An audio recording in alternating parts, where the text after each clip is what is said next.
Okay, I guess this thing is on. Yeah, I'm Conrad. I tried using my Android telephone, and I could not send a text message over.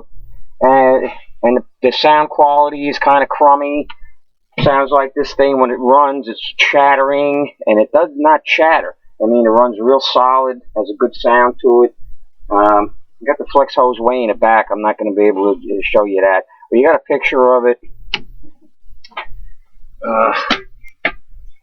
Here's your main unit. Here's this boom feature, which it just slides right down in there and lifts off.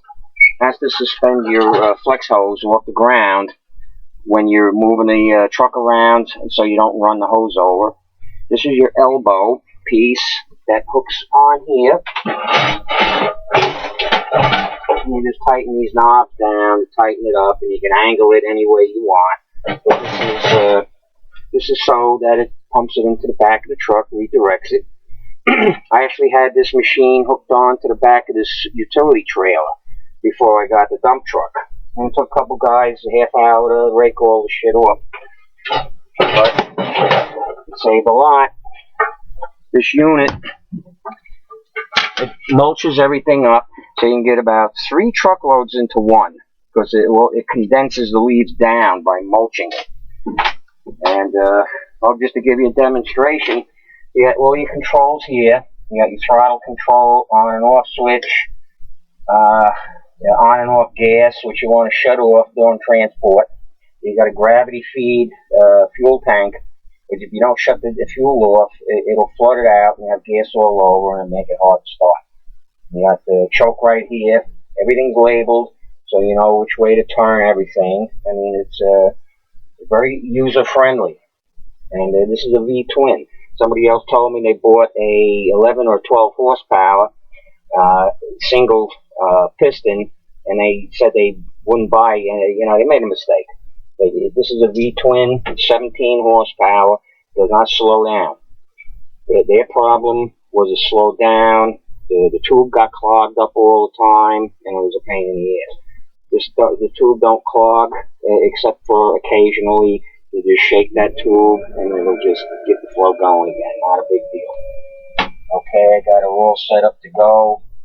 I'm not going to choke it. I shouldn't need to. There you go.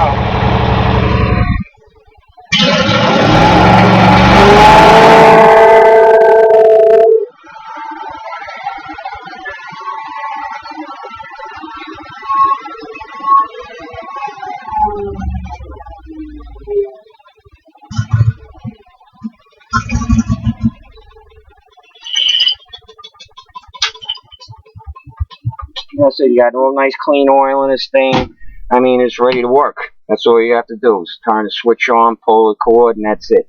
I had this thing in 30-degree weather, man. We're out in some pretty cold weather doing our 4 cleanups. You choke it, one pull, and this son of a bitch would start right up with no bullshitting around. But it's a really good machine. You got the oil filter, which helps keep the oil nice, long-lasting engine. I mean, it's built like a brick shit house. It'll get a lot of work done. This will replace like 3 helpers. You go out by yourself. What you could do too, you can get an attachment. I know Bissett Nursery has them. The bracket attaches to the truck. You attach this instead of to the tailgate. You attach it to this attachment, and it's on hinges where it'll hinge. It'll swing away so you can empty the truck. You go out working by yourself. I mean, leave the other couple guys home, And so that's an option. I don't know what it costs. It might cost you about $500 just for the bracket, but it's all heavy-duty stuff. I mean, they got mechanics there. Bissett Nursery, that's a really good outlet. They have a couple locations on Long Island. I think they got one in Hicksville, maybe, possibly, and they got one out in Medford, I guess it is. But there it is. Let me see if I can get this over to you there, Paul. I want to send you, mention your name too, just so you don't think this is some kind of an old video.